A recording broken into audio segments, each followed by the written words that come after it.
الحمد لله رب العالمين والعاقبة للمتقين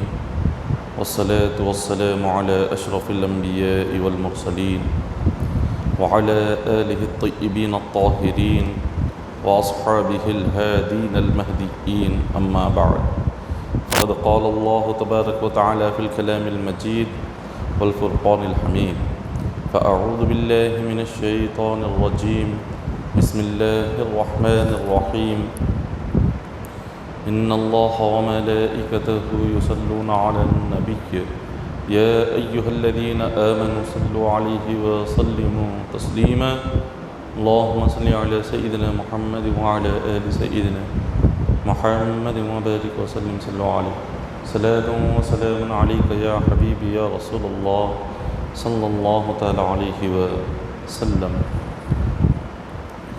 معزز سامعین اکرام، اللہ تبارک و تعالیٰ اپنے کلام پاک میں ارشاد فرما رہا ہے وَأَمَّا مَنْ خَافَ مَقَامَ رَبِّهِ وَنَهَى النَّفْسَ عَنِ الْهَوَىٰ فَإِنَّ الْجَنَّةَ هِيَ الْمَأْوَىٰ۔ اللہ نے اس آیت کریمہ میں ارشاد فرمایا، جو بندہ اپنے رب سے ڈرتا ہے اور اللہ کے خوف سے خواہشات نفسانی کو چھوڑ دیتا ہے، اپنے دل میں جو بھی گناہوں کا خیال آیا، دل نے چاہا کہ گناہ کروں، اس گناہ سے اس کو کوئی روکنے والا بھی نہیں، اس گناہ کو کوئی دیکھنے والا بھی نہیں، اچانک سے اس کے دل میں خیال آیا کہ میرا رب مجھے دیکھ رہا ہے، میں دنیا والوں سے چھپ کر گناہ تو کر سکتا ہوں، اپنے رب سے چھپ کر گناہ نہیں کر سکتا، یہ سوچ کر اس بندے نے اگر گناہ چھوڑ دیا تو خدا فرماتا ہے ایسے بندے کو قیامت کے دن 2 جنتیں اللہ عطا فرماتا ہے۔ عام بندوں کو ایک جنت ہے، عبادت گزاروں کے لیے ایک جنت ہے، مگر جن بندوں نے اپنے دل میں اللہ کا خوف پیدا کیا، خدا کے خوف سے جنہوں نے گناہوں کو چھوڑا، خدا کے خوف سے جنہوں نے اپنی خواہشات نفسانی کو قربان کیا، رب تبارک و تعالیٰ نے فرمایا کہ ان بندوں کو ایک جنت نہیں بلکہ 2 جنتیں عطا فرماتا ہوں۔ اللہ تبارک و تعالیٰ کا خوف، خدا کا ڈر جب بندے کے دل میں پیدا ہو جاتا ہے تو بندہ ہمیشہ آخرت کی فکر کرنے لگ جاتا ہے۔ حضرت ابوبکر صدیق رضی اللہ تعالیٰ عنہ جو صحابہ کرام میں جن کا مقام و مرتبہ بہت ہی اعلیٰ ہے، وہ ابوبکر صدیق رضی اللہ تعالیٰ عنہ کی زندگی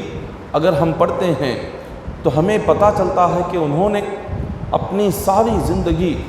اللہ کا کتنا خوف اپنے دل میں رکھ کر وہ جیتے تھے۔ حضرت ابوبکر صدیق رضی اللہ تعالیٰ عنہ اور دوسرے ایک صحابی حضرت ربیعہ بن کعب اسلمی رضی اللہ تعالیٰ عنہ، ان 2 صحابہ کرام کے درمیان آپس میں ایک زمین کے مسئلے پر جھگڑا ہوا۔ اس جھگڑے میں حضرت ابوبکر صدیق رضی اللہ تعالیٰ عنہ نے کچھ سخت الفاظ کہہ دیے جو حضرت ربیعہ بن کعب کو ان الفاظ سے دل کو تکلیف پہنچی۔ حضرت ابوبکر صدیق رضی اللہ تعالیٰ عنہ کو احساس ہوا کہ انہیں یہ الفاظ نہیں کہنے چاہیے تھے، انہیں یہ بات نہیں کہنی چاہیے تھی۔ آپ نے حضرت ربیعہ سے فرمایا کہ ربیعہ، میں نے غصے کی حالت میں یہ الفاظ تم سے کہہ دیے ہیں، لہٰذا تم بھی اسی طرح کے الفاظ مجھے کہہ کر یہ بدلہ لے لو۔ جو الفاظ میں نے کہے، جن باتوں سے تمہیں تکلیف ہوئی، تم بھی ایسی باتیں کہو جس سے میرے دل کو تکلیف پہنچے، اور تم بھی سخت الفاظ کہو تاکہ یہ بدلہ یہیں پر مکمل ہو جائے، قیامت کے دن اللہ کی بارگاہ میں مجھے اس الفاظ کا حساب دینا نہ پڑے، قیامت کے دن مجھے اللہ کی بارگاہ میں اس سوال کا جواب دینا نہ پڑے کہ جب اللہ مجھ سے پوچھ لے کہ ابو بکر تو نے ربیعہ سے اتنے سخت الفاظ میں بات کیوں کی، تو مجھے جواب دینے کی نوبت نہ آئے، اس سوال سے پہلے یہیں پر تم مجھ سے اپنا بدلہ لے لو۔ حضرت ربیعہ بن کعب رضی اللہ تعالیٰ عنہ نے ارشاد فرمایا کہ ابو بکر میں یہ بات نہیں کروں گا، میں وہ الفاظ نہیں دہراؤں گا جو الفاظ آپ نے میرے لیے کہے ہیں، میں اسی بات نہیں کروں گا۔ ابو بکر صدیق رضی اللہ تعالیٰ عنہ ناراض ہو گئے۔ آپ حضور علیہ الصلوۃ والسلام سے شکایت کرنے کے لیے حضور کی بارگاہ میں پہنچے۔ حضرت ربیعہ بن کعب کے جو قبیلے والے تھے وہ لوگ آپ کے ساتھ، وہ بھی آپ کی مدد کے لیے حضور کی بارگاہ میں آتے ہیں۔ ابو بکر صدیق رضی اللہ تعالیٰ عنہ کو دور سے دیکھ کر کہتے ہیں کہ یہ دیکھو کہ ابو بکر صدیق رضی اللہ تعالیٰ عنہ نے ایک زمین کے مسئلے پر آپ نے خود جھگڑا کیا، حضرت ربیعہ نے وہ زمین ابو بکر صدیق رضی اللہ تعالیٰ عنہ کے حوالے کر دی، کہا کہ اس زمین پر اگر جھگڑا ہو رہا ہے تو آپ کے حوالے کر دیتا ہوں، مجھے یہ زمین نہیں چاہیے۔ آپ نے زمین چھوڑ دی اور ابو بکر صدیق رضی اللہ تعالیٰ عنہ نے سخت الفاظ کہے۔ تو حضرت ربیعہ کے قبیلے والوں نے کہا کہ یہ کیا معاملہ ہے کہ ابو بکر خود الفاظ بھی سخت کہے، جھگڑا بھی کرے، زمین بھی لے لے اور جا کر خود حضور سے شکایت بھی کرے، یہ تو ظلم ہو گیا۔ تو حضرت ربیعہ بن کعب نے اپنے قبیلے والوں سے کہا تم لوگ خاموش رہو، اگر ابو بکر صدیق رضی اللہ تعالیٰ عنہ نے تمہیں یہاں پر دیکھ لیا وہ جلال میں آ جائے، کیونکہ یہ دونوں کا آپسی معاملہ تھا، اس معاملے میں تم قبیلے والے کیوں آئے، اسی لیے وہ جلال میں آئیں گے، تم خاموش رہو، ایسی بات نہ کہو۔ حضرت ابو بکر اگر جلال میں آ گئے تو حضور انہیں دیکھ کر جلال میں آئیں گے، اگر حضور جلال میں آ گئے تو اللہ جلال میں آئے گا۔ خدا اور رسول ابو بکر جس پر جلال میں آ گئے، جس پر ناراض ہو گئے، اس بندے کی آخرت برباد ہو گئی۔ فرمایا اسی لیے تم کچھ نہ کہو، تم خاموش رہو۔ ابو بکر صدیق رضی اللہ تعالیٰ عنہ حضور کی بارگاہ میں پہنچتے ہیں، عرض کرتے ہیں کہ یا رسول اللہ صلی اللہ علیہ وسلم، میرا ربیعہ بن کعب کے ساتھ ایک زمین کے مسئلے کو لے کر کچھ بحث ہو گئی اور میں نے سخت الفاظ ان سے کہے اور وہ اس کے جواب میں مجھے کچھ نہیں کہہ رہے ہیں، اور مجھے ڈر ہو رہا ہے کہیں قیامت کے دن اللہ مجھ سے اگر سوال کرے تو میں کیا جواب دوں گا۔ حضور علیہ الصلوۃ والسلام نے حضرت ربیعہ کو بلایا، پوچھا کہ ربیعہ کیا یہ سچ ہے جو ابو بکر کہہ رہے ہیں؟ حضرت ربیعہ نے فرمایا کہ حضور ہاں بالکل حق ہے، انہوں نے یقیناً سخت جملہ مجھے کہا، لیکن میرے دل نے یہ بات گوارا نہیں کیا کہ میں وہی سخت جملہ ان کے لیے کہوں۔ حضور علیہ الصلوۃ والسلام خوش ہوئے، حضرت ربیعہ کی تعریف کی، فرمایا کہ تم نے ان کے لیے یہ سخت الفاظ نہیں کہے، سخت جملے ان کے بارے میں نہیں کہے، کوئی غلط بات ان کے حق میں نہیں کی، یہ تمہارے لیے بہت اچھا ہے، تم نے بہت ہی اچھا طریقہ اپنایا، تمہارے اخلاق بہت اچھے ہیں، تمہارا طریقہ بہت اچھا ہے، تمہارا ادب بہت اچھا ہے۔ ابو بکر صدیق رضی اللہ تعالیٰ عنہ عرض کرنے لگے کہ حضور جو میں نے کہا میرا کیا ہوگا؟ قیامت کے دن اللہ اگر اس کا سوال کرے تو میں کیا جواب دوں گا؟ حضور فرماتے ہیں اے ربیعہ بس تم اتنا کہو کہ میں نے ابو بکر کو معاف کر دیا، اپنی زبان سے بس اتنا کہہ دو کہ ابو بکر کو میں نے معاف کر دیا۔ حضرت ربیعہ بن کعب نے حضور کے فرمان پر آپ نے کہہ دیا کہ ابو بکر آپ نے مجھے جو کچھ کہا میں نے معاف کر دیا، بس یہ جملہ زبان سے نکلنا ہی تھا۔ ابو بکر صدیق رضی اللہ تعالیٰ عنہ اتنا خوش ہوئے کہ خوشی کے مارے آپ کے آنسو جاری ہو گئے، بے انتہا رونے لگے، روتے روتے عرض کرتے ہیں کہ یا رسول اللہ صلی اللہ علیہ وسلم آپ نے ربیعہ سے مجھے معافی دلا دی، اگر یہ معاف نہ کرتے تو قیامت کے دن میں اللہ کی بارگاہ میں پکڑا جاتا اور اس کا سوال مجھ سے ہوتا، اگر یہ سوال ہوتا تو میں کیا جواب دیتا؟ تو آپ یہ معافی پر یہ ایک جملہ جو کہا، اس ایک جملے کی معافی پر آپ نے زار و خطار رونا شروع کر دیا۔ اسی لیے انسان اپنی زبان سے جو بھی کہے، وہ جو کہتا ہے اس کو کہنے سے پہلے کئی مرتبہ سوچنا پڑتا ہے کہ وہ کیا کہہ رہا ہے، کیونکہ قیامت کے دن اللہ تبارک و تعالی بندے کی جو زبان ہے اس زبان کی وجہ سے کئی سارے لوگ جہنم کے عذاب میں داخل ہوں گے۔ ابو بکر صدیق رضی اللہ تعالیٰ عنہ کو ایک دن حضرت عمر نے دیکھا، وہ اپنی زبان پکڑ کر کھینچ رہے ہیں۔ پوچھا گیا آپ ایسا کیوں کر رہے ہیں؟ انہوں نے فرمایا یہی زبان ہے کہ جس کی وجہ سے قیامت کے دن اللہ تعالیٰ کئی لوگوں کو عذاب دے گا، اسی زبان کی وجہ سے کئی لوگ جہنم میں داخل کیے جائیں گے۔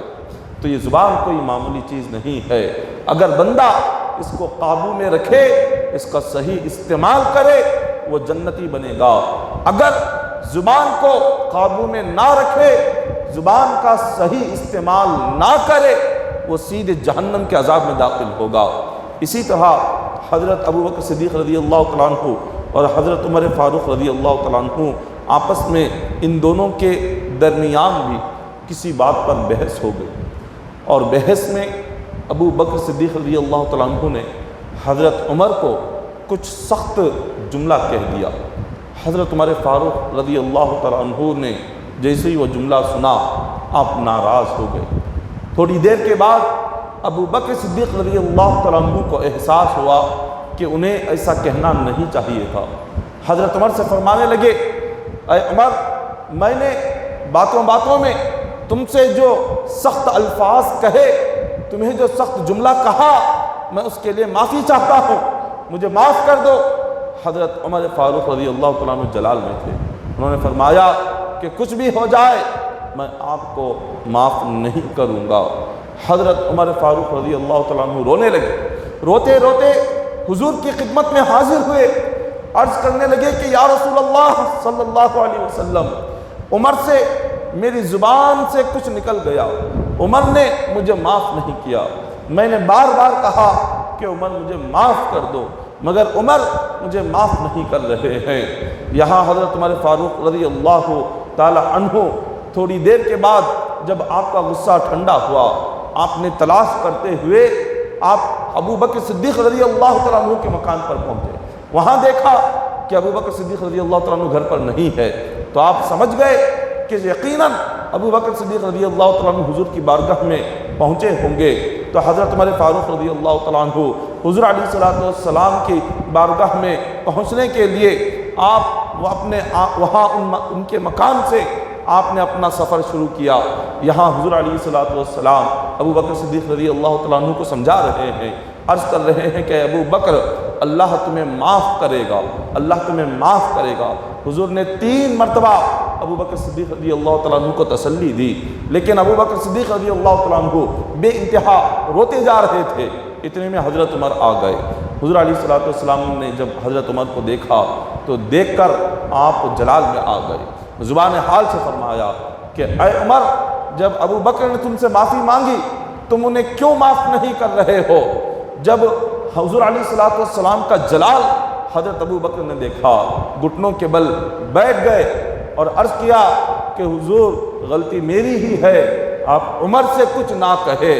میں نے ہی انہیں سخت الفاظ کہے ہیں، عمر نے کچھ نہیں کیا، آپ ان پر جلال نہ فرمائے، آپ ان پر اپنے غصے کا اظہار نہ فرمائے۔ حضور علیہ السلام خاموش رہ گئے اور فرمایا کہ عمر، تم اپنی زبان سے کہہ دو اور یہ کہو کہ میں نے انہیں معاف کر دیا ہے، یہ کہو کہ میں نے جو کچھ انہوں نے مجھ سے کہا میں اس کا بدلہ ان سے قیامت کے دن نہیں لوں گا۔ حضرت عمر فاروق رضی اللہ تعالیٰ عنہ نے اتنا کہہ دیا تو حضور فرمانے لگے کہ عمر، ابو بکر نے اس وقت میں میرا ساتھ دیا جبکہ تمام میرے خاندان کے لوگ میرے خلاف ہو گئے۔ جب حضور نے نبی ہونے کا اعلان فرمایا، آپ کے قبیلے کے لوگ اور آپ کے خاندان کے لوگ خود آپ کے دشمن بن گئے۔ حضور نے فرمایا ایسے وقت میں ابو بکر نے میرا ساتھ دیا، ابو بکر نے اپنی جان سے میری مدد کی، ابو بکر نے اپنے مال سے میری مدد کی، قدم قدم پر ابو بکر نے اپنا سب کچھ دین کی خاطر اور میری محبت میں قربان کیا۔ آج تم اسی ابو بکر کو رلا رہے ہو اور ابو بکر کو مجھ سے جدا کرنا چاہتے ہو۔ آقا علیہ السلام کا یہ فرمان کتنا محبت بھرا ہے، آپ کتنی محبت فرماتے تھے ابو بکر صدیق رضی اللہ تعالیٰ عنہ سے، اور یہ وہ ابو بکر ہیں جنہیں حضور علیہ السلام نے دنیا میں ہی جنت کی خوشخبری سنا دی تھی، جن سے فرما دیا تھا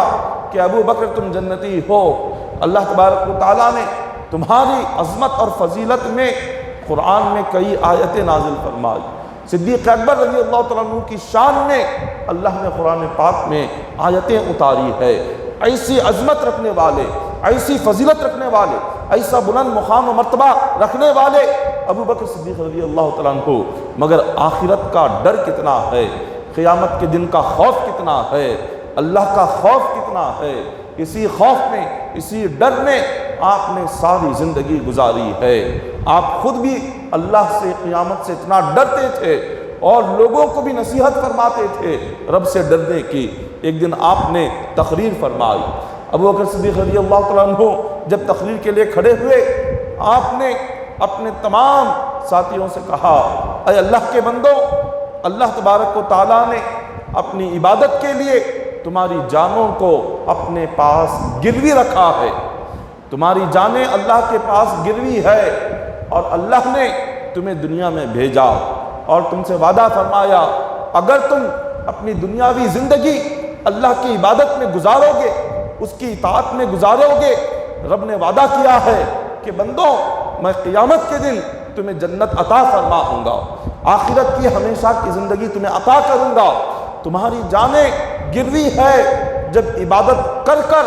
جب میری اطاعت کر کر، نیکیاں کر کر، میرے مصطفیٰ کی سنتوں پر عمل کر کے جب تم مجھے راضی کرو گے، میں تمہاری جانیں تمہارے حوالے کروں گا۔ وہ کہاں کرے گا؟ اللہ قیامت کے دن بندوں کی جانوں کو جنت میں داخل فرمائے گا، یہ اللہ کا وعدہ ہے۔ صدیق اکبر فرماتے ہیں جب تمہاری جان اللہ کے پاس گروی ہے، اب اس گروی رکھی ہوئی جان کو اگر چھڑانا چاہتے ہو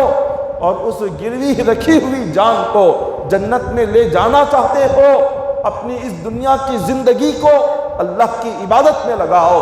رسول کی اطاعت میں لگاؤ، گناہوں سے بچنے میں لگاؤ، تمہاری جان اللہ جنت میں داخل فرمائے گا، یہ رب کا وعدہ ہے۔ پھر آپ نے دوسری نصیحت لوگوں سے فرمایا کہ قرآن اللہ کی وہ کتاب ہے، اس کا نور کبھی ختم نہیں ہوگا، قرآن کی برکتیں کبھی ختم نہیں ہوگی، قرآن کی رحمتیں کبھی ختم نہیں ہوگی۔ صدیق اکبر فرماتے ہیں کہ اللہ تبارک و تعالیٰ نے اپنے کلام پاک میں جو جو حکم دیا، قرآن پاک میں اللہ نے جن جن عبادتوں کا حکم دیا ہے، جو قیامت کا ذکر کیا، جو جہنم کا ذکر کیا، جو جنت کا ذکر کیا، مرنے کے بعد دوبارہ اٹھائے جانے کا ذکر کیا، حضرت ابو بکر صدیق فرماتے ہیں اللہ کے ان تمام باتوں پر یقین کرو، یقین رکھو، اور جب تم قرآن پر یقین پیدا کرو گے، جب تم قرآن پر عمل کرنے لگو گے، قرآن کی برکتیں تمہیں نصیب ہوگی، قرآن کی رحمتیں تمہیں نصیب ہوگی۔ اور پھر آگے فرماتے ہیں جو بھی بندہ دنیا میں کر رہا ہے، اللہ تبارک و تعالی ہر بندے کے عمل کو دیکھ رہا ہے، اگر اس کا اچھا عمل بھی ہے اللہ اس کو بھی دیکھ رہا ہے، اگر اس کا برا عمل بھی ہے اللہ اس کو بھی دیکھ رہا ہے۔ بندہ جو بھی عمل کرے خالق کائنات اس کے سارے اعمال کو دیکھ رہا ہے، اور لکھنے کے لیے فرشتوں کو اللہ نے مقرر کر دیا ہے، فرشتے لکھ بھی رہے ہیں، وہ جو کر رہے ہیں ان کے گناہ بھی اچھائیاں بھی۔ قیامت کا جب دن ہوگا اللہ تبارک و تعالیٰ کی بارگاہ میں جب گناہ گاروں کو پیش کیا جائے گا، فرشتے کہیں گے مولا اس نے یہ گناہ کیے ہیں، نامہ اعمال کھولا جائے گا، تو وہ بندے جنہوں نے گناہ کیا نافرمانی کی دنیا میں، وہ انکار کریں گے، کہیں گے کہ مولا ہم نے کیا نہیں، یہ فرشتوں نے تو ایسے ہی لکھ دیا ہے، ہم نے یہ کام کیا نہیں، ہم نے یہ نافرمانی کی نہیں، فرشتے ایسے ہی لکھ کر تیری بارگاہ میں ہمارے گناہ کہہ کر پیش کر رہے ہیں۔ اللہ تبارک و تعالیٰ ان کی زبان کو بند کرے گا، اللہ تعالیٰ ان کے منہ پر مہر لگا دے گا، اور خدا ان کے جسم سے سوال کرے گا الیوم نختم علی افواہہم وتکلمنا ایدیہم وتشہد ارجلہم بما کانوا یکسبون۔ خدا ان کے جسموں سے پوچھے گا کہ اے ہاتھ بتا کیا اس شخص نے تجھ سے گناہ کیا تھا یا نہیں کیا تھا؟ اس کا ہاتھ جواب دے گا کہ مولا اس نے ان ہاتھوں سے فلاں وقت میں یہ گناہ کیا تھا۔ اللہ پھر پیر سے سوال کرے گا اے پیر بتا کیا اس نے تجھ سے کبھی غلط جگہ پر چل کر گیا تھا یا نہیں؟ پیر جواب دیں گے کہ مولا ہاں، یہ بندہ فلاں دن فلاں وقت چل کر فلاں گناہ کی جگہ پر گیا ہوا تھا۔ اللہ آنکھ سے سوال کرے گا، اے آنکھ بتا،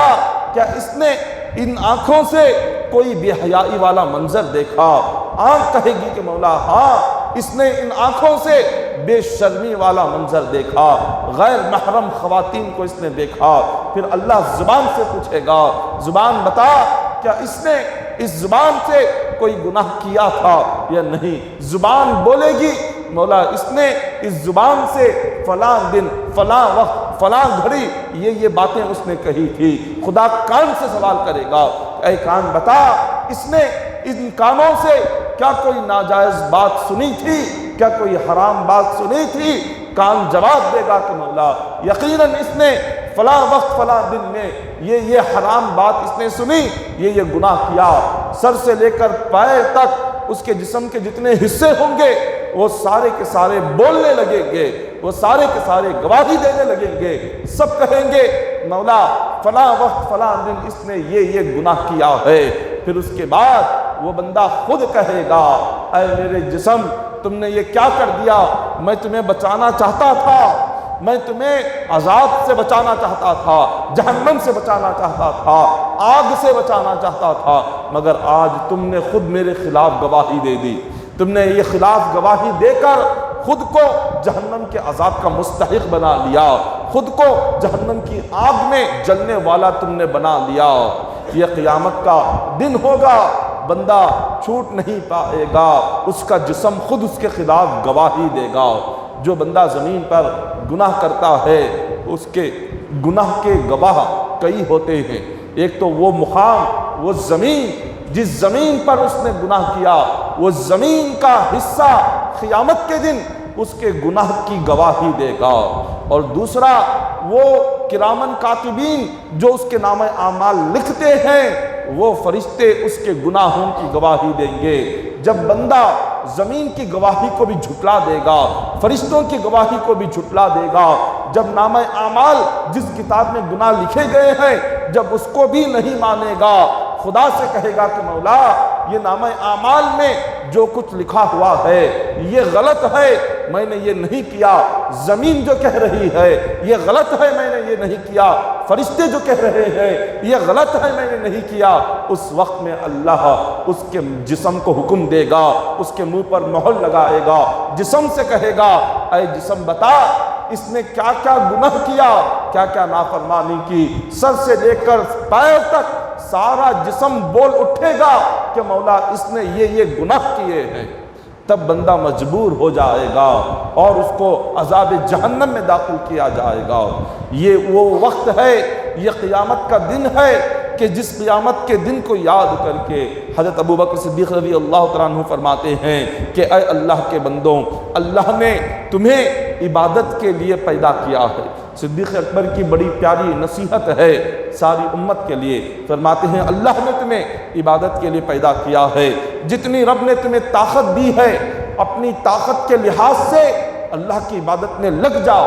اپنا وقت اللہ کی عبادت میں لگاؤ، اپنے دن اور رات میں جتنا وقت ملے رب کی اطاعت میں لگاؤ۔ یہ کہہ کر آگے فرماتے ہیں صدیق اکبر رضی اللہ تعالیٰ عنہ، یہ عبادت کرنا یہ بندے کی بس کی بات نہیں ہے۔ کوئی بندہ اپنی خودی سے عبادت نہیں کر سکتا، کوئی بندہ اپنی خودی سے سجدہ نہیں کر سکتا، کوئی بندہ اپنی خودی سے آ کر اللہ کے گھر میں کھڑا نہیں ہو سکتا۔ یہ کب ہوتا ہے؟ ابوبکر صدیق فرماتے ہیں جب اللہ تعالیٰ بندے کو توفیق دیتا ہے تبھی بندہ مسجد میں قدم رکھ سکتا ہے۔ جب تک اللہ کی توفیق نہ ہو، جب تک اللہ کی ہدایت نہ ہو، جب تک اللہ بندے کے دل کو نہ بدلے تب تک کوئی بندہ اللہ کے گھر میں آ کر کھڑا نہیں ہو سکتا۔ اللہ کی توفیق ملنی چاہیے، اللہ کا اس کے دل میں خیال پیدا ہونا چاہیے، اس کا دل بدلنا چاہیے، اس کے ذہن میں یہ خیال آنا چاہیے کہ مجھے جا کر رب کی بارگاہ میں سجدہ کرنا ہے۔ یہ کہاں سے آئے گا؟ یہ کہاں سے پیدا ہوگا؟ یہ بندے کے پیدا کرنے سے نہیں ہوتا، یہ صرف اللہ کی توفیق سے ہوتا ہے۔ جو بندہ رب کی بارگاہ میں نہ آئے اور جو 5 وقتہ نماز کی پابندی نہ کرے اور وہ یہ کہتا ہو کہ میں نماز نہیں پڑھ رہا ہوں، مجھ سے نماز پڑھنا نہیں ہوتا، تو اس کا یہ کہنا بالکل غلط ہے، کیونکہ اللہ تعالیٰ خود نہیں چاہتا کہ وہ اس کے سامنے آ کر جھکے۔ اگر رب تبارک و تعالیٰ اس سے عبادت لینا چاہتا، اللہ اس سے سجدے کروانا چاہتا، اللہ اس سے رکوع کروانا چاہتا، اللہ اس سے قیام کروانا چاہتا، اللہ اس سے عبادت کا کام لینا چاہتا، تو مولا اس کو کبھی کی مولا اس کو اپنے گھر میں بھیج دیتا۔ مولا اس کے دل میں بہت پہلے اس کا خیال پیدا کر دیتا، مولا بہت پہلے اس کو اپنے گھر میں بھیج کر اس کو عبادت کرنے والا بنا دیتا۔ تو اللہ تبارک و تعالیٰ جس بندے کو اپنی بارگاہ میں لانا نہیں چاہتا، خدا جس بندے کا سر اپنی بارگاہ میں جھکانا نہیں چاہتا، مولا اس کو اپنے گھر میں قدم رکھنے نہیں دیتا۔ اللہ تبارک و تعالیٰ اس بندے کو جس کو وہ چاہتا نہیں وہ اپنی بارگاہ میں بلاتا نہیں، وہ جس کو چاہتا نہیں وہ اس سے عبادت کا کام لیتا نہیں، خدا جس کو چاہتا نہیں اس کو ہمیشہ اپنے گھر سے دور رکھتا ہے، اس کو ہمیشہ نماز سے دور رکھتا ہے، سجدے سے دور رکھتا ہے۔ یہ بہت بڑی لعنت ہے، یہ بندے کے لیے بہت بڑا عذاب ہے۔ یہ دنیا میں اس کے لیے ڈوب مرنے کی بات ہوتی ہے کہ وہ اللہ کے گھر کے آگے سے تو گزرے، مگر اللہ نے اس کے دل کو اتنا سخت بنا دیا، اس کے دل پر ایسی مہر لگا دی کہ وہ آگے سے گزرتا تو ہے مگر اللہ کے گھر کو ایک نگاہ اٹھا کر دیکھ نہیں سکتا، وہ آگے سے گزرتا تو ہے مگر ایک قدم اللہ کے گھر میں رکھ نہیں سکتا، آگے سے گزرتا تو ہے وہ 5-10 منٹ کے لیے آ کر وہ نماز نہیں پڑھ رہا ہے۔ یہ اللہ کی لعنت اس پر ہو رہی ہے، یہ اللہ کا عذاب اس پر برس رہا ہے۔ اس بندے کو رونا چاہیے، گر گرانا چاہیے، اللہ کی بارگاہ میں توبہ کرنا چاہیے، معافی مانگنی چاہیے، رب کی بارگاہ میں اس کو راتوں میں اٹھ کر یہ عرض کرنا ہے کہ مولا مجھ سے ایسا کون سا گناہ ہو گیا جو تو مجھے نماز پڑھنے کی توفیق نہیں دے رہا، مجھ سے ایسا کون سا گناہ ہو گیا جو تو مجھے اپنے گھر سے دور کر رہا ہے، مجھ سے وہ کون سا گناہ ہو گیا جس کی وجہ سے مجھے سجدے کرنے کی توفیق نصیب نہیں ہو رہی، مجھ سے ایسا کون سا گناہ ہو گیا کہ مجھ سے تیری بارگاہ میں آنے کی توفیق نہیں ہو رہی، میرے دل میں خیال نہیں آ رہا، میرے ذہن میں عبادت کا خیال نہیں آ رہا، ایسا کون سا گناہ ہو گیا مولا اس گناہ کو معاف کر، میرے دل میں عبادت کا خیال پیدا فرما، میرے دل میں عبادت کی توفیق پیدا فرما، مجھے ہدایت عطا فرما اور مجھے تیری بارگاہ میں جھکنے کی توفیق عطا فرما۔ یہ بندے کو دعا کرنا چاہیے، اللہ سے رو کر گر گرا کر اپنی توبہ کرنی چاہیے۔ اسی لیے صدیق اکبر رضی اللہ تعالیٰ عنہ آپ فرماتے ہیں کہ بہت ساری قومیں، صدیق اکبر نے فرمایا بہت ساری قومیں تم سے پہلے جو گزری ہے اپنے وقت کو انہوں نے برباد کر دیا، وقت عمر ساری کی ساری گزر گئی اور وہ دنیا میں آئے اور چلے گئے، انہیں پتہ بھی نہیں ہوا کہ کس لیے آئے تھے، نہ اپنی زندگی کا مقصد انہوں نے سمجھا، نہ اپنی زندگی کے راز کو انہوں نے سمجھا، نہ اپنی زندگی میں اللہ کو راضی کیا، نہ عبادت کی، نہ اطاعت کی، نہ اللہ کا کلام پڑھا، کچھ نہیں پڑھا، دنیا میں آئے اور وہ چلے گئے۔ صدیق اکبر فرماتے ہیں تم ایسے نہ کرنا، اپنی زندگی کا مقصد بنانا، اپنی زندگی کا ایک مقصد ایسا بناؤ کہ زندگی کا مقصد اللہ کو راضی کرنا بنا لو، زندگی کا مقصد اللہ کی عبادت بنا لو، زندگی کا مقصد رسول کی اطاعت کو بنا لو، زندگی کا مقصد گناہ چھوڑنا بنا لو، زندگی کا مقصد اللہ کی نافرمانی سے محفوظ رہنا بنا لو، زندگی کا مقصد آخرت کی فکر بنا لو۔ صدیق اکبر فرماتے ہیں جتنا تیز ہو سکے، جتنا جلد ہو سکے اللہ کی عبادت میں لگ جاؤ، تیزی کرو، نیکیوں میں تیزی کرو، عبادتوں میں تیزی کرو، کیونکہ فرماتے ہیں تمہارے پیچھے اتنی تیزی کے ساتھ موت آ رہی ہے، اتنی تیزی کے ساتھ تمہارے پیچھے تمہاری موت لگی ہے۔ اگر کسی بندے کو پتہ چل جائے، معلوم ہو جائے کہ موت کتنی تیزی سے دوڑ کر آ رہی ہے، وہ بندہ جینا چھوڑ دے گا، وہ بندہ زندگی گزارنا چھوڑ دے گا۔ اگر اس کو معلوم ہو جائے کہ موت کتنی تیزی سے پیچھے لگی ہوئی ہے، ہمیں اس بات کی قدر نہیں، اسی لیے آج ہم اپنی موت سے غافل ہے۔ ابو بکر صدیق رضی اللہ تعالیٰ عنہ کے جب انتقال کا وقت قریب آیا، آپ نے جب اپنے بعد حضرت عمر فاروق رضی اللہ تعالیٰ عنہ کو خلیفہ بنایا، جب اپنے عمر فاروق کو خلیفہ بنایا تو انہیں ایک نصیحت فرمائی. نصیحت یہ فرمائی کہ اے عمر، اللہ نے دن میں کچھ عبادتیں مقرر کی ہے، رات میں اللہ نے کچھ عبادتیں رکھی ہے. حضرت عمر کو حضرت ابو بکر فرماتے ہیں دن کی عبادتیں دن کے وقت میں کرنا، رات کی عبادتیں رات کے وقت میں کرنا. رات کی عبادتوں کو اگر دن میں کرو گے اللہ قبول نہیں کرے گا، دن کی عبادت کو رات کے وقت میں کرو گے اللہ قبول نہیں کرے گا. اللہ نے ہر عبادت کا ایک وقت مقرر کیا ہوا ہے، ہر عبادت کا ایک وقت مقرر ہے.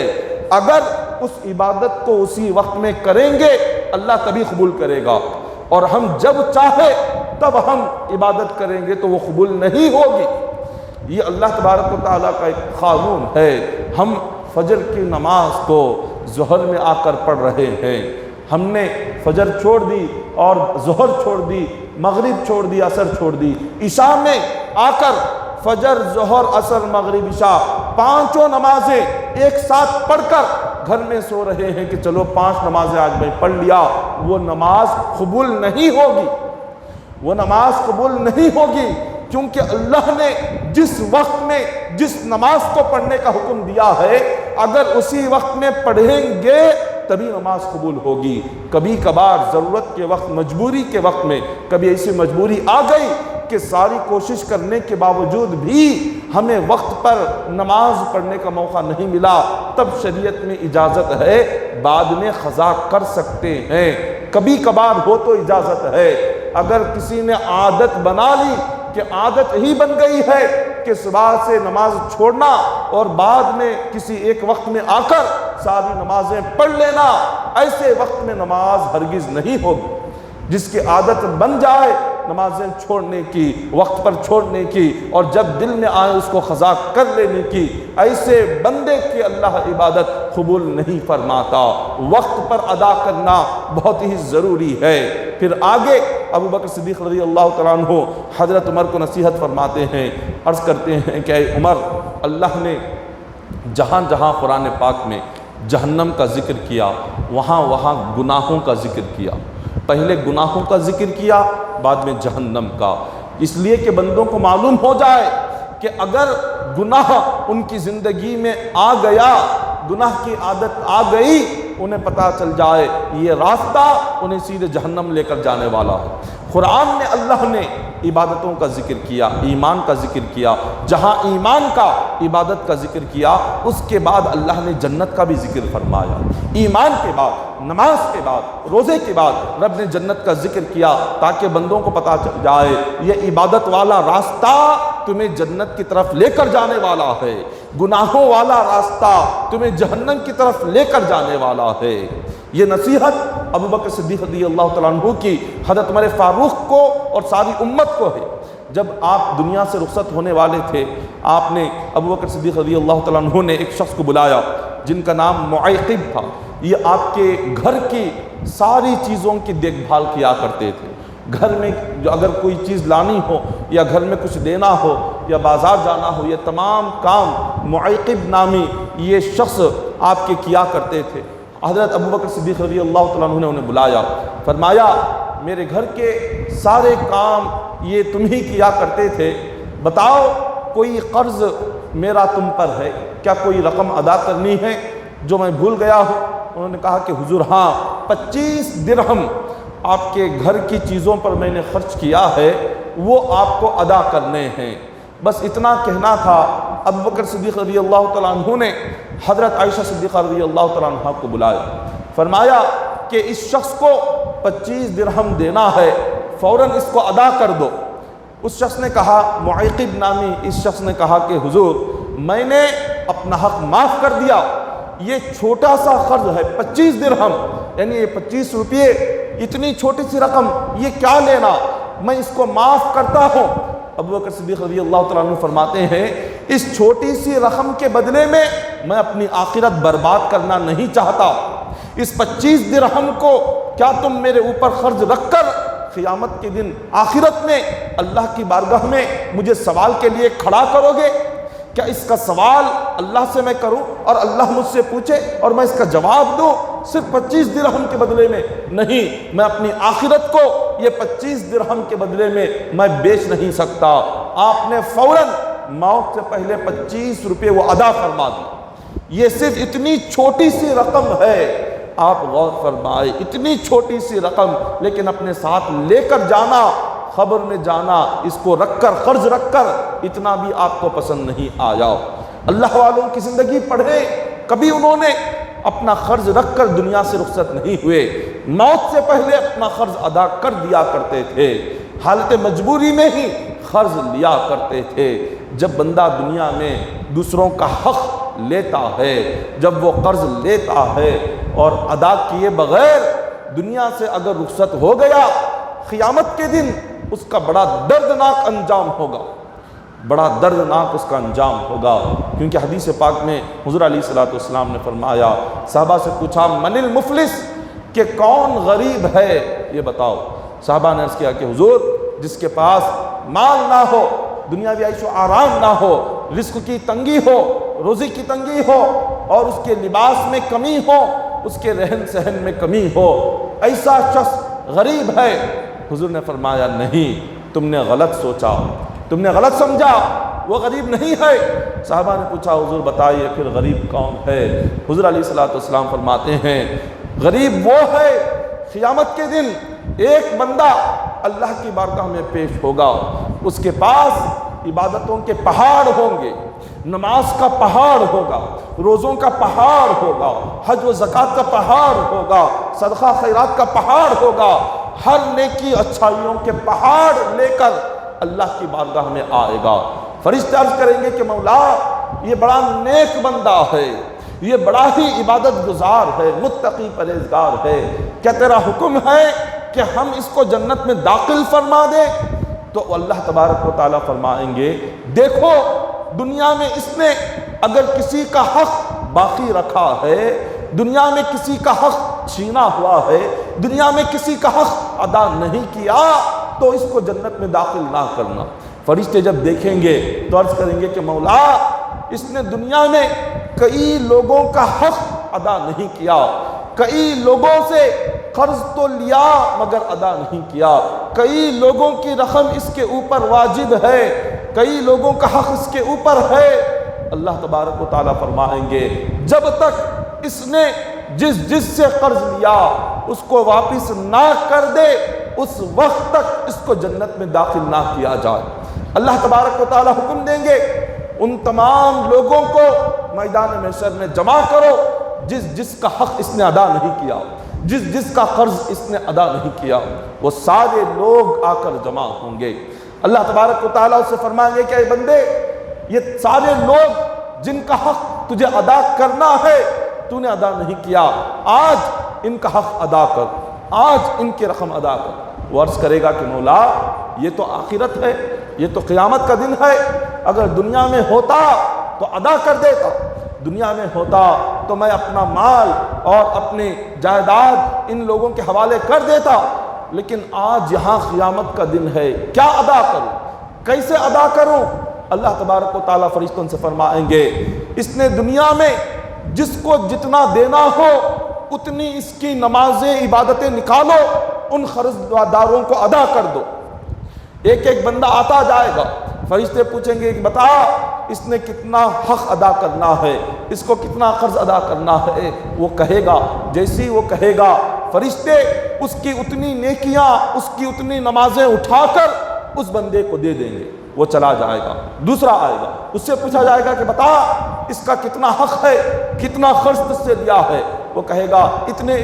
رقم، تو پھر اتنی نمازیں، اتنی نیکیاں، اتنی عبادتیں نکال کر اس بندے کو دے دی جائے گی۔ اس طرح سے ایک قطار لگی ہوگی، ایک لائن لگی ہوگی، ایک ایک بندہ آتا جائے گا، اس کی نیکیاں لیتا جائے گا، عبادتیں لیتا جائے گا، نمازیں لیتا جائے گا، اور آخرت میں کیا بچے گا؟ حضور فرماتے ہیں جب سارے قرض دار جو ہوں گے وہ سارے جب مکمل ہوں گے، اس کے بعد اس کی جب نیکیاں دیکھی جائے گی تو حضور فرماتے ہیں اس کے نامہ اعمال میں ایک نیکی بھی نہیں ہوگی۔ جب آیا تھا عبادتوں کا پہاڑ لے کر، جب آیا تھا نیکیوں کا پہاڑ لے کر، نماز روزوں کا پہاڑ لے کر، لیکن جب حساب و کتاب شروع ہوا، حقداروں کا حق اللہ نے ادا کروا دیا، قرض داروں کا قرض جب اللہ نے اس کے ادا کروائے تو دیکھا ساری عبادتیں ختم، ساری نیکیاں ختم، ساری نمازیں ختم۔ پھر اس کے بعد فرشتے عرض کرتے ہیں مولا اس کی عبادتیں تو چلی گئی، کچھ باقی نہیں ہے، لیکن جن لوگوں کا حق ادا کرنا ہے وہ حقدار ابھی ختم نہیں ہوئے،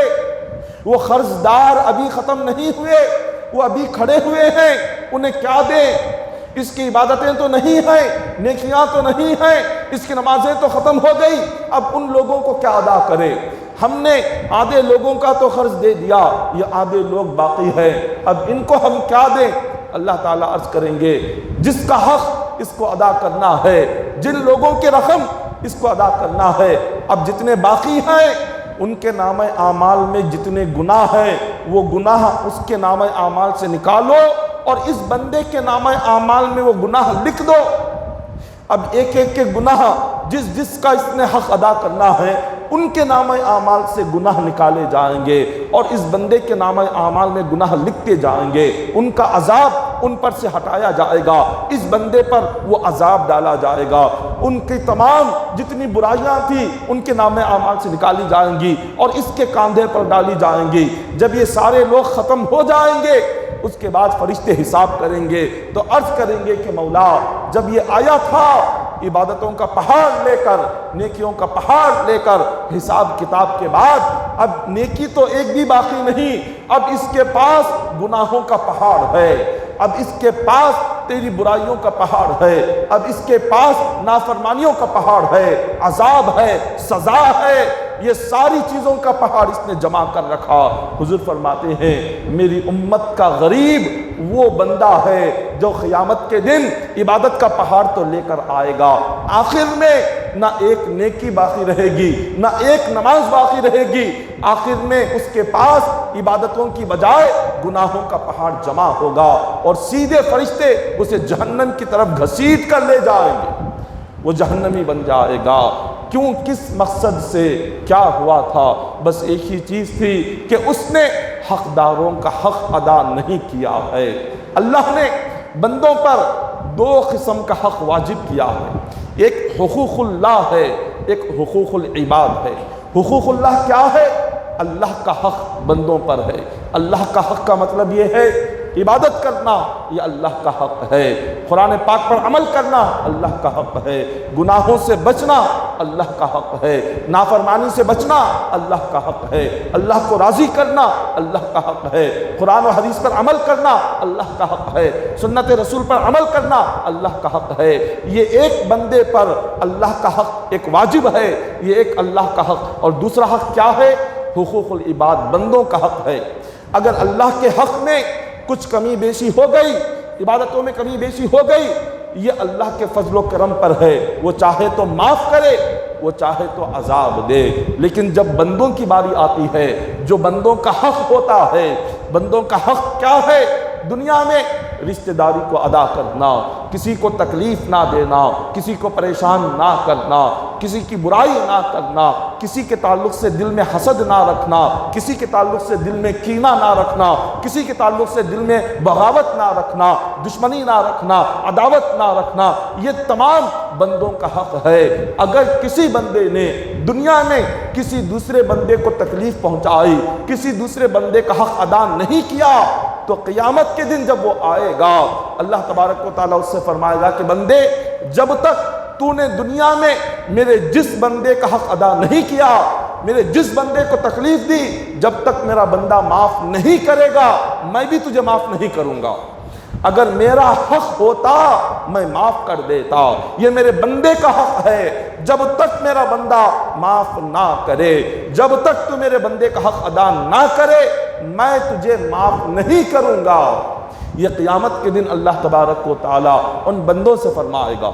ہم اللہ کا حق ادا کرتے رہے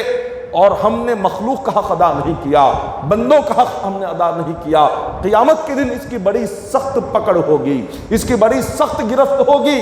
اللہ کے حق سے زیادہ اللہ تبارک و تعالیٰ بندوں کے حق پر بندے کی گرفت فرمائے گا، بندوں کے حق پر اللہ تعالیٰ اس کا حساب بڑا سخت لے گا، بندوں کے حق پر اللہ تعالیٰ قیامت کے دن اس کو بڑی سخت دردناک عذاب اور سزا عطا فرمائے گا۔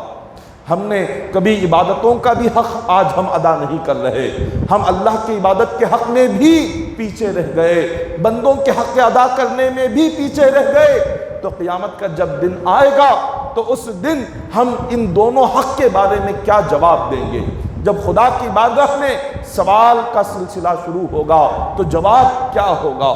حضرت ابوبکر صدیق رضی اللہ تعالیٰ عنہ کے جب انتقال کا وقت قریب آیا تو آپ نے ام المؤمنین حضرت عائشہ صدیقہ رضی اللہ تعالیٰ عنہ کو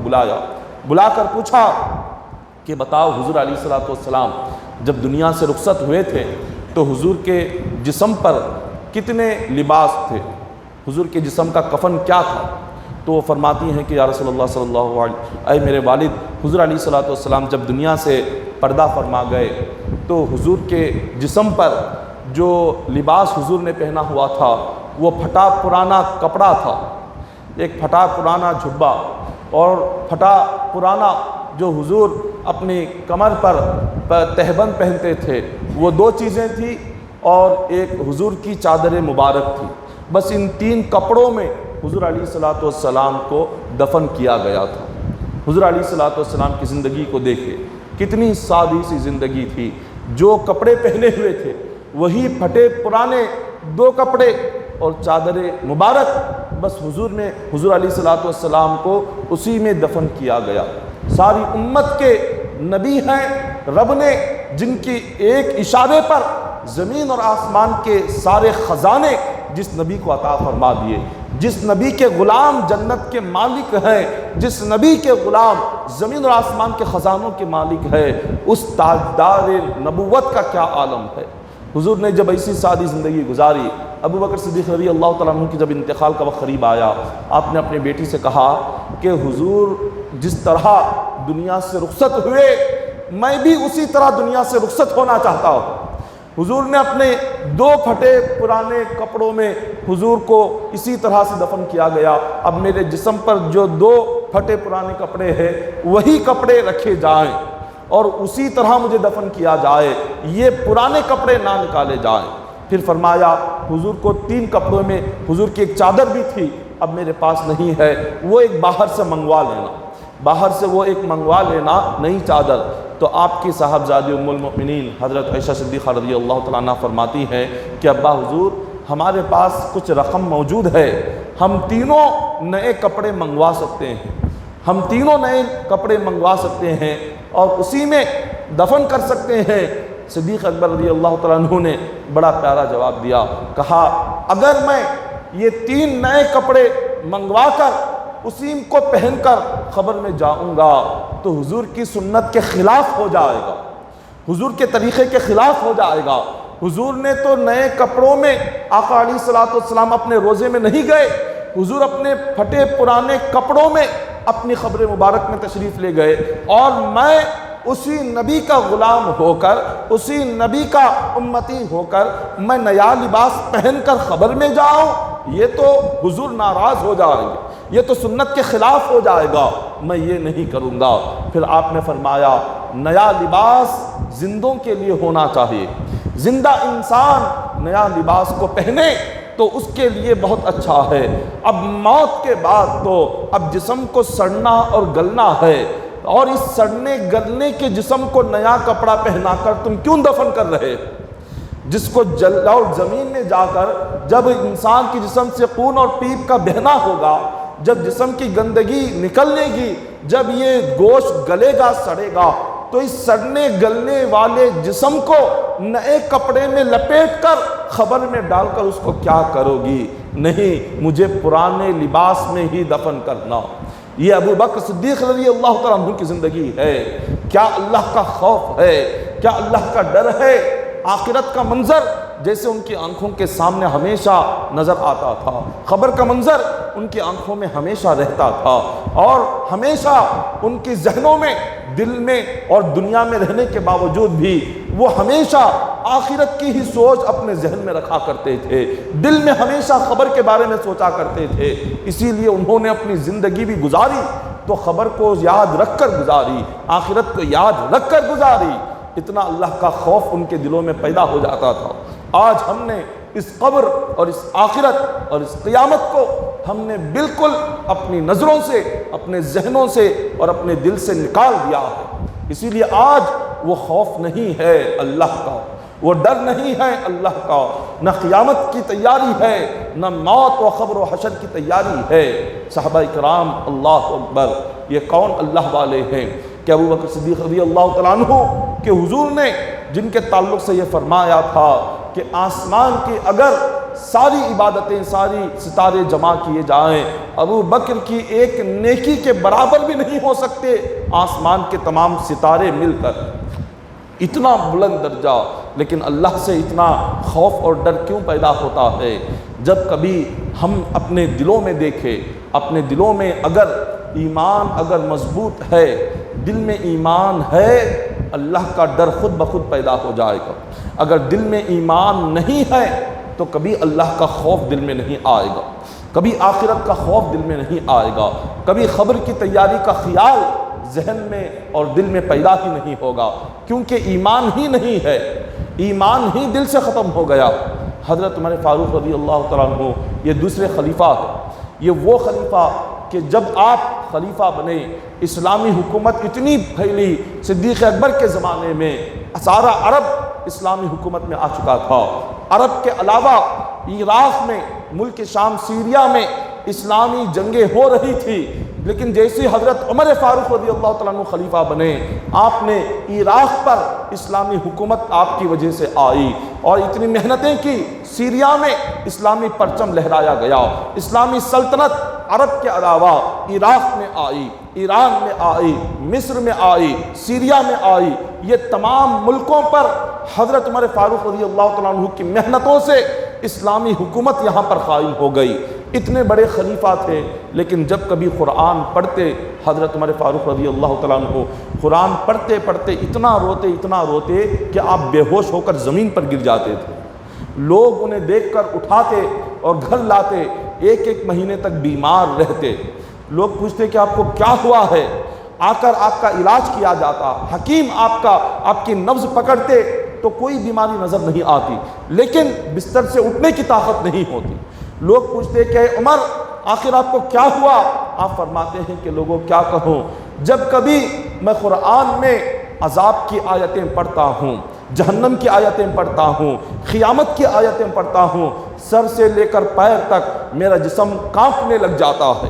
قیامت کو یاد کر کے کانپتا ہوں، آخرت کو یاد کر کے ایسے کانپتا ہوں کہ بے ہوش ہو کر زمین پر گر جاتا ہوں۔ قیامت کا خوف، آخرت کا خوف کیا تھا؟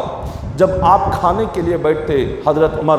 تو آپ کی جو غذا ہوتی ایسی غذا ہوتی کہ کوئی آپ کے ساتھ بیٹھ کر کھا نہیں سکتا تھا، آپ کے ساتھ کوئی ساتھ میں دسترخوان پر نہیں بیٹھتا۔ ایک شخص حضرت ابو العاص جو حضرت عمر فاروق کے ساتھ زیادہ رہتے تھے، آپ نے فرمایا کہ تم میرے ساتھ ہمیشہ رہتے ہو لیکن دسترخوان پر کھانے کے لیے کیوں نہیں بیٹھتے؟ وہ فرماتے ہیں کہ حضور آپ جو کھاتے ہیں ایک سوکھی روٹی نمک سے کھاتے ہیں، سوکھی روٹی نمک سے کھا کر آپ اپنا دن اور رات گزارتے ہیں، لیکن ہم میں اتنی طاقت نہیں ہے جو ہم اس کو کھا سکیں۔ آپ جس سوکھی روٹی کو کھاتے ہیں وہ ہمارے حلق کے نیچے نہیں اترتی، ایسی سخت روٹی آپ کھاتے ہیں اور اپنی زندگی گزارتے ہیں، ہمیں تعجب ہوتا ہے، ہمارے اندر اتنی طاقت نہیں ہے جو اس سوکھی روٹی اور نمک کو کھا کر ہم زندگی گزارے۔ حضرت عمر فرماتے ہیں اے لوگوں کیا تم مجھے دیوانہ سمجھتے ہو؟ کیا میرے دل میں خواہش نہیں کہ میں تمہاری طرح یہ مزیدار غذائیں کھاؤں؟ کیا میرے دل میں یہ آرزو نہیں میں بھی تمہاری طرح سکون سے رہوں؟ کیا میرے دل میں یہ خواہش نہیں میں بھی عیش و آرام کی تمہاری طرح زندگی گزاروں؟ پھر لوگوں نے کہا آپ کیوں نہیں گزارتے، آپ کیوں نہیں ہماری طرح یہ لذیذ کھانے نہیں کھاتے؟ حضرت عمر فرماتے ہیں دراصل بات یہ ہے قیامت کا خوف، قیامت کا ڈر نہ مجھے کھانے دیتا ہے نہ مجھے سونے دیتا ہے۔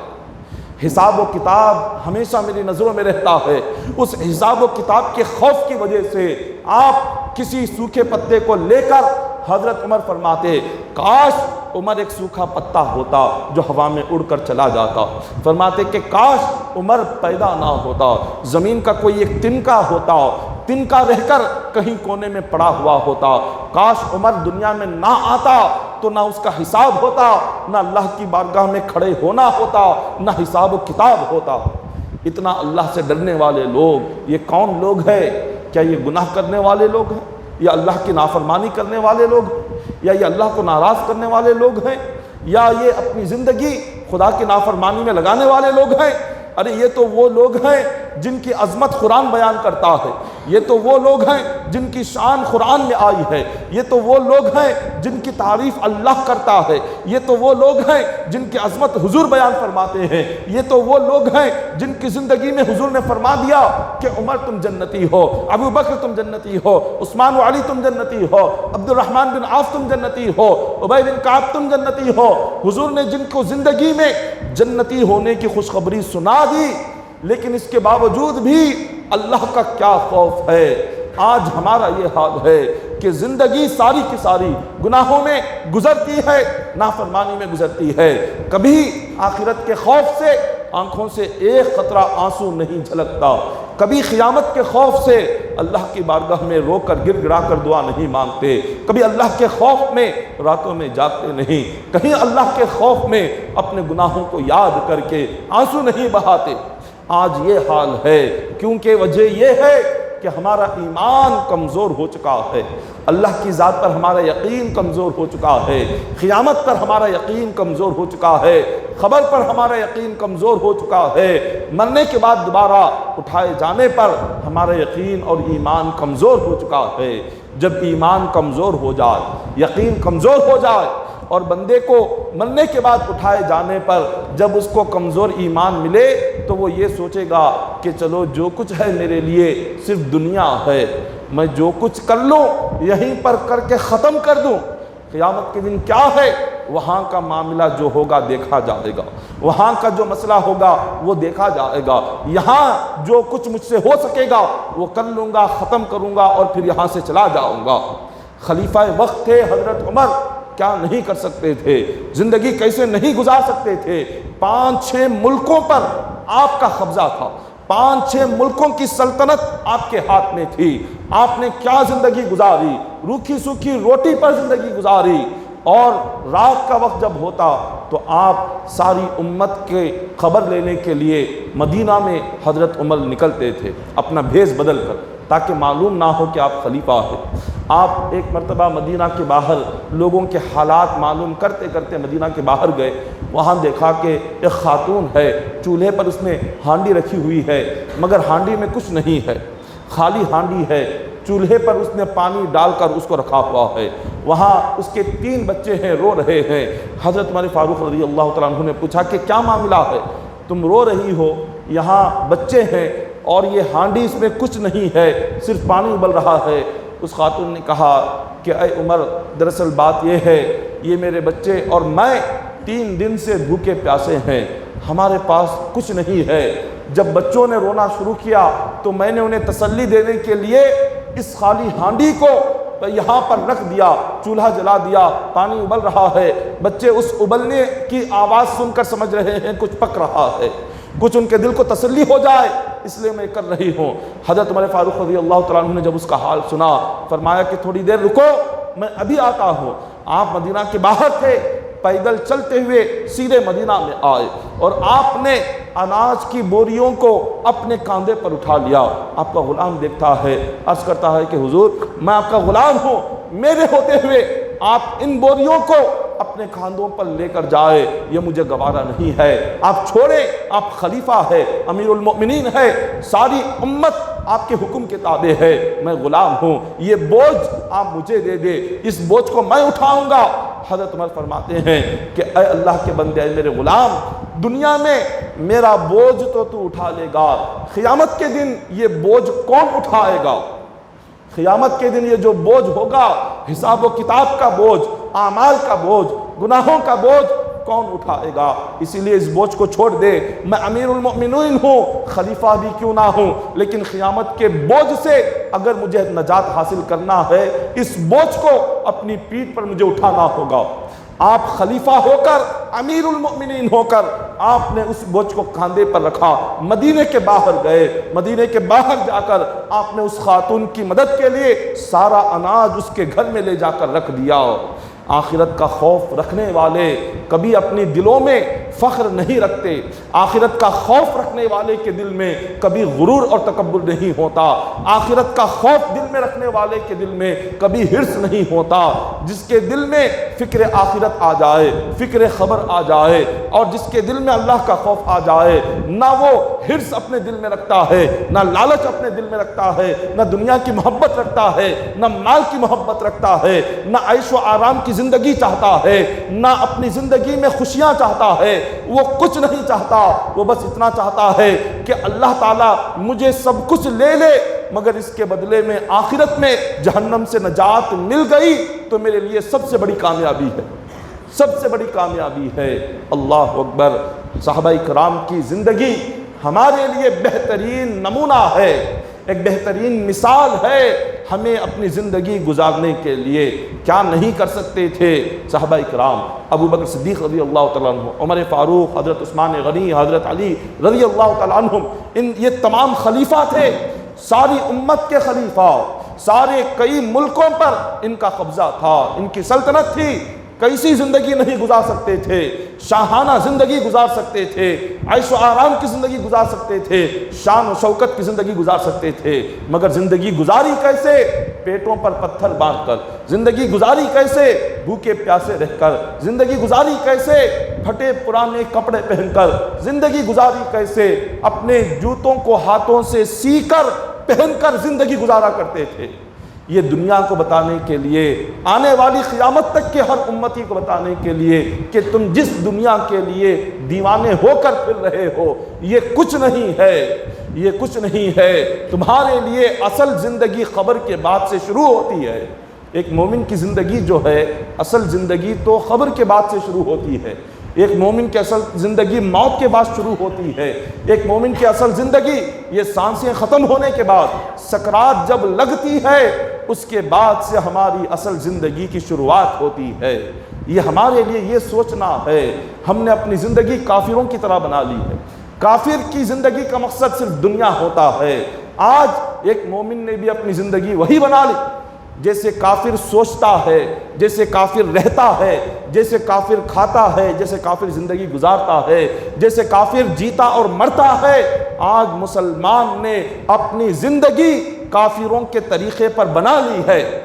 کافر کا مقصد بھی کیا ہوتا ہے کہ اس کے لیے کیا ہے؟ موت کے بعد جلنا ہے۔ وہ سمجھتا ہے جل گیا، ختم ہو گیا، اور اس کے لیے جو کچھ ہے وہ صرف دنیا کو سب کچھ سمجھتا ہے۔ وہ اپنی دنیاوی غرض کے لیے، دنیاوی فائدے کے لیے، دنیاوی مقصد کے لیے کافر نہ حلال دیکھتا ہے، نہ حرام دیکھتا ہے، نہ ناجائز دیکھتا ہے، نہ وہ اللہ کی ناراضگی کو دیکھتا ہے، وہ کچھ نہیں دیکھتا۔ اس کا مقصد صرف دنیاوی مقصد اور دنیاوی فائدہ ہوتا ہے۔ آج مسلمان کا بھی یہی ہو گیا۔ آج مسلمان بھی اپنی دنیاوی فائدے کے لیے نہ وہ حلال دیکھ رہا ہے، نہ حرام دیکھ رہا ہے، نہ اللہ رسول کی ناراضگی دیکھ رہا ہے، نہ اپنی قبر آخرت کی بربادی دیکھ رہا ہے، نہ حساب و کتاب کی فکر ہے، نہ قیامت کے دن کا خوف ہے، نہ اللہ کا ڈر ہے، نہ اللہ کی بارگاہ میں پیش ہونے کا خوف ہے، کچھ نہیں ہے۔ مسلمان نے بھی آج یہ سوچ لیا کہ کل قیامت میں جو ہوگا وہ دیکھا جائے گا، پہلے یہاں کی زندگی کیا ہے وہ دیکھ لے، یہاں پر جو کھانا ہو کھا لے، جیسے رہنا ہو رہ لے،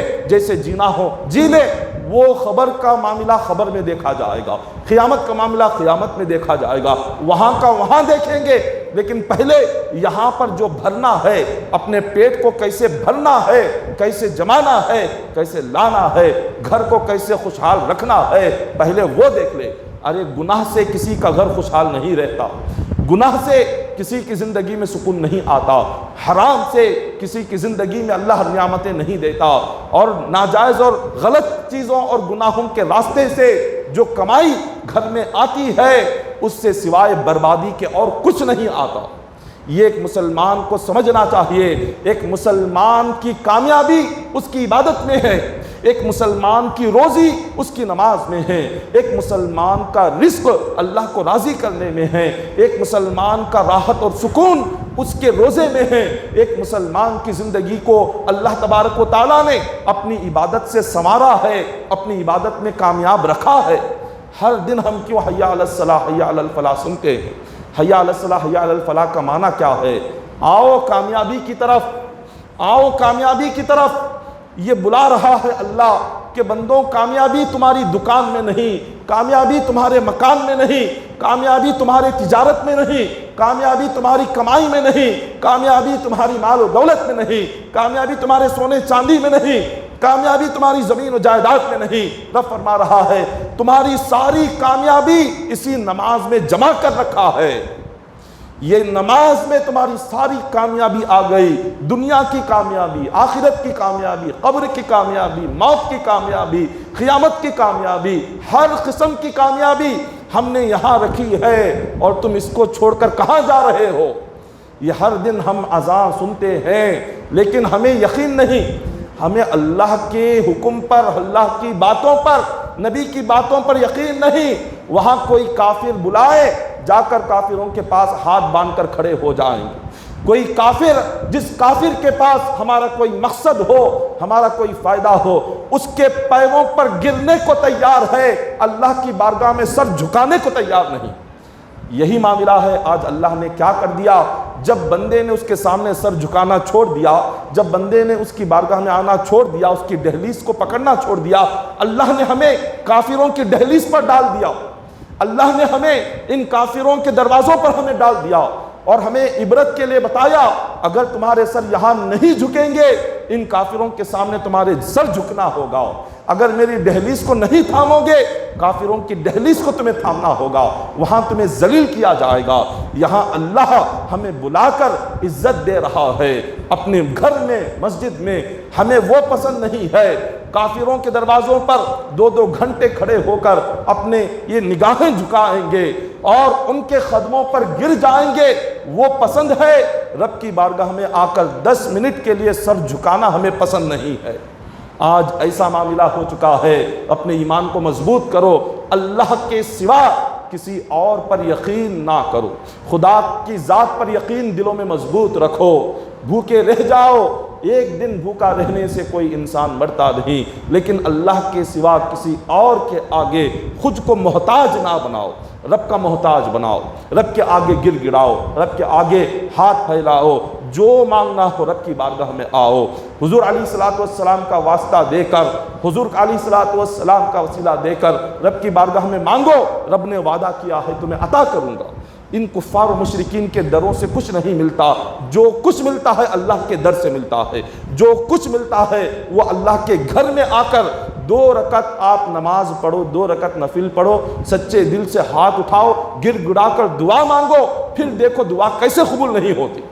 پھر دیکھو اللہ تعالیٰ کیوں نہیں عطا کرتا نعمتیں۔ ضرور عطا کرے گا، لیکن یقین دلوں میں پیدا کرو، یقین اور بھروسہ اللہ کی ذات پر پیدا کرو۔ تو محترم سامعین اکرام، یہ آخرت کا ذکر مختصر طور پر آپ کے سامنے کیا گیا، لہٰذا اس پر عمل کرے۔ یہ جو اتوار کا دن آ رہا ہے، اتوار کے دن نماز عشاء میں قرآن پاک مکمل ہو رہا ہے۔ تقریباً یہ اتوار 7 قرآن پاک بعد رمضان، شوال سے لے کر شعبان، یعنی مکمل 10 مہینے شعبان، ان 10 مہینوں میں فجر، مغرب، عشاء، ان 3 نمازوں میں ہر نماز میں تقریباً پو پارا، آدھا پارا، فجر میں آدھا پارا پڑھا جاتا ہے، فجر کی جو 2 رکعت فرض ہوتی ہے اس میں ہم آدھا پارا پڑھتے ہیں، اور مغرب میں پو پارا پڑھتے ہیں، اور پھر عشاء میں آدھا پارا پڑھتے ہیں۔ تو اس طرح سے ایک دن میں 1.25 پارا اس مسجد میں ہم ہر دن ختم کرتے ہیں، یعنی صرف رمضان میں تراویح میں ہی 1 مہینے میں قرآن یہاں ختم نہیں ہوتا، بلکہ ہر دن 1.25 پارے کے لحاظ سے 25 دن میں ایک قرآن پاک یہاں مکمل ہوتا ہے۔ تو اس طرح شوال سے لے کر شعبان تک 7 قرآن پاک ہم نے فرض نمازوں میں، ان 3 نمازوں میں 7 قرآن ہم نے مکمل کیے، اور پھر اس سے پہلے جو رمضان پاک گزرا، اس رمضان کے 1 مہینے میں 4 قرآن مکمل ہوئے۔ رمضان میں 4 قرآن، ایک تراویح میں اور ایک 3 تاخراتوں میں ایک، پھر شب قدر، اس کے بعد 2 راتوں میں ایک، پھر آخر تاخرات میں ایک ہی رات میں مکمل ایک قرآن ہم نے ختم کیا۔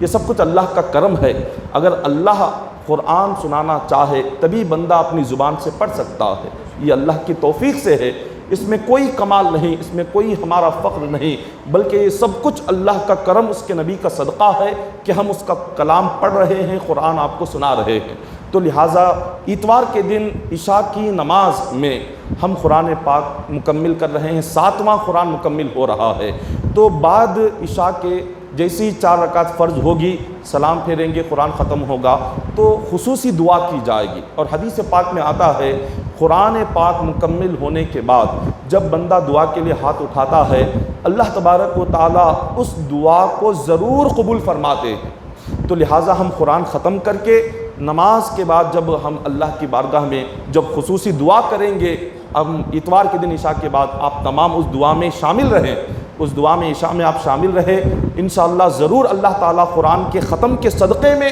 ہماری دعاؤں کو قبول فرمائیں گے۔ دعا ہے کہ اللہ تبارک و تعالیٰ ہم تمام کو حضور علیہ الصلوۃ والسلام کے صدقے سے مولا عبادت کرنے کی توفیق عطا فرمائے۔ مولا ہم تمام کے دلی جائز آرزوؤں کو پورا فرمائے، ہماری جائز دعاؤں کو اپنے حبیب کے صدقے میں پورا فرمائے۔ مولا ہم تمام کو فقر و فاقہ، تنگدستی، محتاجی، مفلسی، مجبوری اور بے بسی سے محفوظ فرمائے، اور مولا ہم تمام کو حلال رزق عطا فرمائے، مخلوق اور دنیا اور مال سے بے نیازی عطا فرمائے، اور مولا ہمیں مسجدوں کو آباد کرنے والا بنائے۔ اللہ تعالیٰ ہمیں پابندی کے ساتھ، جماعت کے ساتھ، پہلی تکبیر سے 5 وقتہ نماز پڑھنے کی توفیق عطا فرمائے۔ ان اللہ ملائکتہ یصلون علی النبی یا ایھا الذین آمنوا صلوا علیہ وسلموا تسلیما۔ اللہم صل علی سیدنا محمد وعلی آل سیدنا محمد وبارک وسلم، صلوا علیہ الصلاۃ والسلام علیک یا حبیبی یا رسول اللہ صلی اللہ تعالیٰ علیہ وسلم۔ حسبنا اللہ نعم الوکیل، نعم المولا ونعم النصیر۔ سبحان ربک رب العزۃ عما یصفون، وسلام علی المرسلین، والحمد للہ رب العالمین۔